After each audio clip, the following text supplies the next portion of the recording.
గాలేరు నగర్ను ఎండగట్టి, తెలుగంగను ఎండగట్టి, ముచ్చుమరికి కూడా నీళ్లు తీసుకోలేని అసమర్థుడు పక్క రాష్ట్రంలో ఎన్నికలు జరుగుతూ ఉన్నాయి, కరెంటు ఉత్పత్తి చేసుకుంటారు, నీళ్లు తీసుకెళ్తారని కాలువల్లో గుట్టల్లో వాళ్ళు నీళ్లు నడిపిస్తే గత 2019లో జరిగిన ఎన్నికలకి సాయం చేశారనే కారణంతో,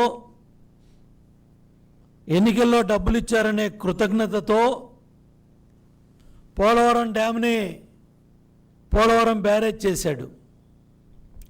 1 మీటర్ ఎత్తు తగ్గించమంటే మొత్తం డ్యామ్నే గోదావరిలో ముంచేశాడు. స్వయంగా రాష్ట్ర ముఖ్యమంత్రి జగన్ రెడ్డి జగన్నాటకాన్ని అసెంబ్లీలో చెప్తే ఈ అంబటి రాంబాబు, ఈ జగన్మోహన్ రెడ్డి మూసుకూర్చున్నారు, నోళ్ళు మూసుకూర్చున్నారు. ఇంతవరకు నోళ్ళు తెరవాలా. పోలవరం డ్యామ్ గోదావరిలో కలిసిపోయింది, డయాఫ్రమాలు దిక్కుమొక్కు లేదు. పోలవరం నిర్వాసితులు గోదావరిలో కలిపేశాడు.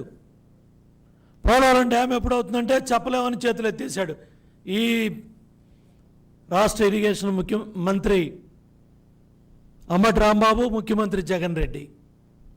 మీరా వాటర్ మేనేజ్మెంట్ గురించి, ఇరిగేషన్ గురించి మాట్లాడేది? 54 నెలలుగా చోద్యం చూస్తూ ఉన్నారు. కేఆర్ఎంబీని, కేంద్ర జలవనరుల శాఖని పక్క రాష్ట్రాన్ని ఒప్పించి సమర్థవంతంగా ఆంధ్రప్రదేశ్ రైతాంగ హక్కులను కాపాడాం.